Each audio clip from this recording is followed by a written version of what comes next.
30-minute time limit before I get out of here and go home. So Yeah, you guys are cutting into my relaxing time at home. So let's get this done. Big 12 rules. The Big 12 rules. Yeah, Nate's a rule follower. That's why I love him.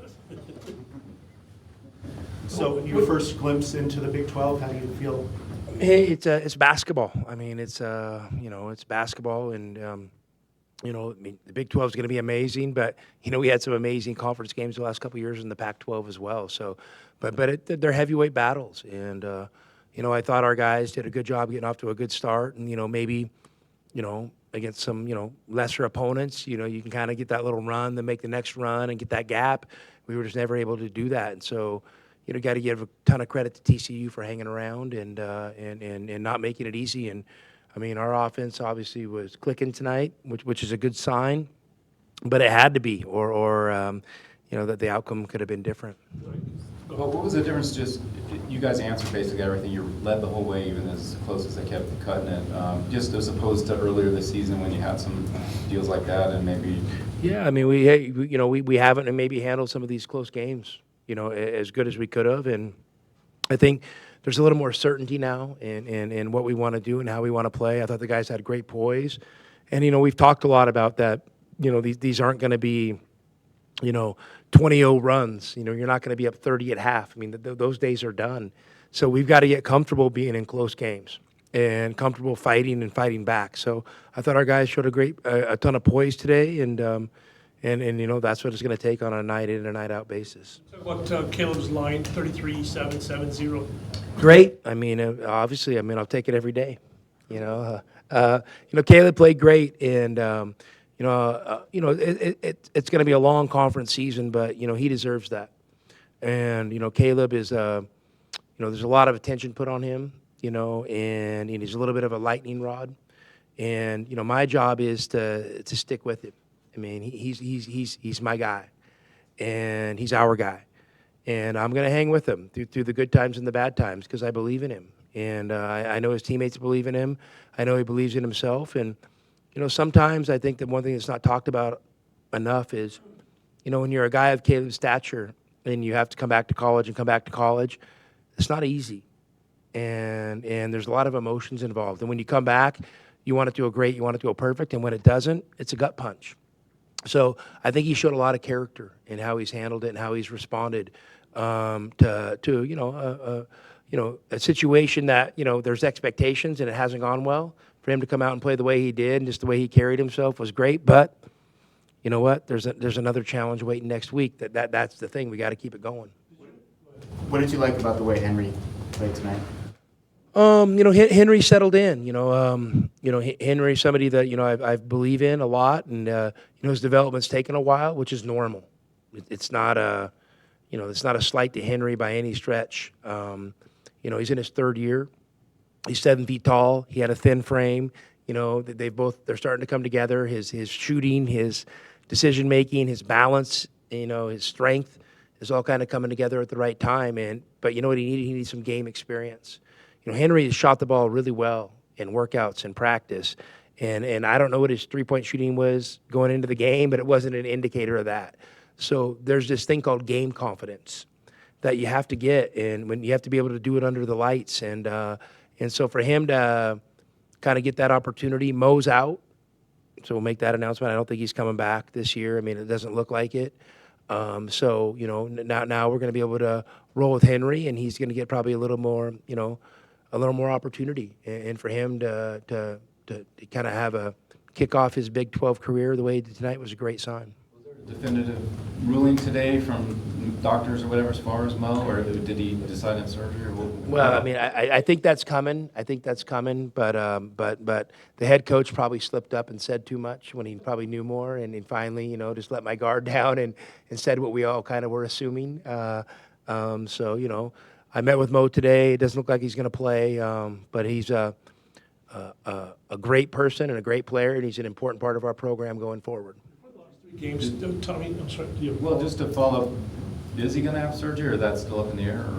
Yeah, I'll let J-Rock and the training staff, kind of make those announcements, and Nate when the time is right. Because if I did say that and I don't know the right procedure or whatever, I don't want to violate any HIPAA rules or anything. So. But yeah, it doesn't look like he's coming back this year.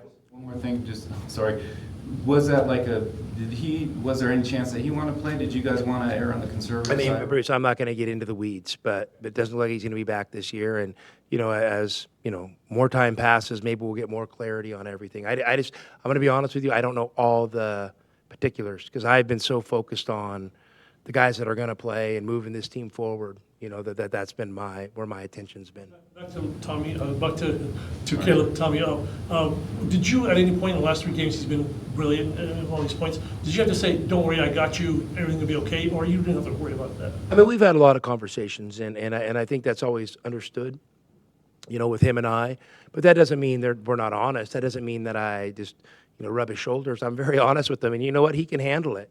And I thought he played great today. I thought he did. I thought start of the second half defensively, I think he went for a wild steal and things like that. We'll talk about that, but all in all, I mean, I think he showed that he's one of the best players in the country. But to be one of the best players in the country, you got to do it on a night in and night out basis, and hopefully that's what we're trending towards. You mentioned earlier that the offense had to be clicking tonight, or the result could have been different. What was your impression of TCU, especially offensively, considering they were missing 2 of their best players? Yeah, I mean, listen, Jamie's a great coach. He's been there, playing a lot of big games. He's got almost an entirely new team, and so it's really impressive. And but those dudes they have some veterans, man. Those guys have been around the block. They've played those transfers. Those freshmen came in and played with confidence today. Probably a little bit like we were. Those injuries happen initially, and it kind of rocks you a little bit. It takes a little bit to stabilize, and they're probably, knowing that Frankie's not playing this year, so Reynolds is probably a little bit more comfortable. Number 3, I think Outlet, is that his name? I mean, boy, he was something tonight. And then their role players were great, and so I think it's just it's a really impressive outfit, and I know these injuries are tough on everybody, but I was really impressed with just how they competed tonight. I thought we had them on the ropes a couple times, and they came back, and then man, I thought we had a few crazy possessions. They got an and one, they made a 3, and defensively we could have been better. There's no doubt about it. So I mean, I was just impressed with their stick-to-itiveness tonight. Carter Bryant makes some spectacular plays out there, but he's also put a lot of control at times. Had that one spin move that he tried with the travel. What do you make of where he's at? Growing. I mean, guys, I told you, let's give him a month. Let's see where he's at after a month. You need that initial kind of those initial opportunities and those initial tests to see where you're at, and then you need some time to respond to those. And I think we're getting to that right now. And he's got enough game experience now. He did some great things today. I mean, that 3 he made was big time.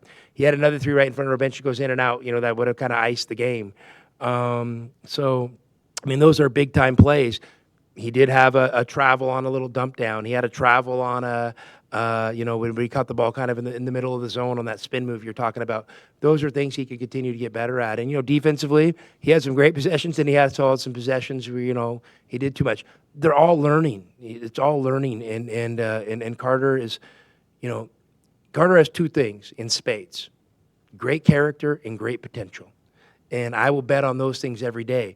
But they just take a little bit of time. And I think we're getting closer to seeing, what a more finished product of Carter is going to look like.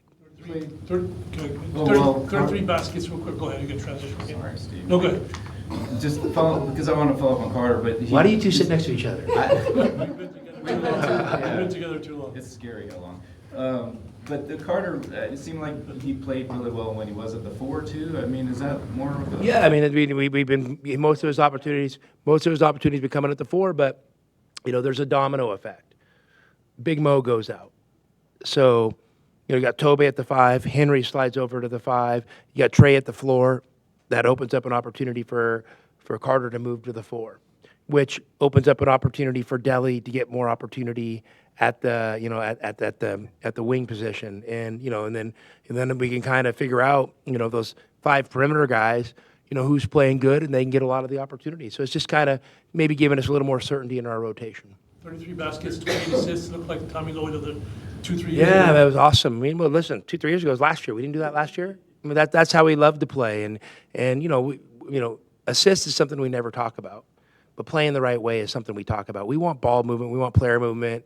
We want guys to have high IQs. We want guys playing with great fundamentals. And, you know, yeah, that was challenging at some points this year. And you know, I obviously could have done a better job coaching it, but it's not like I changed my philosophy.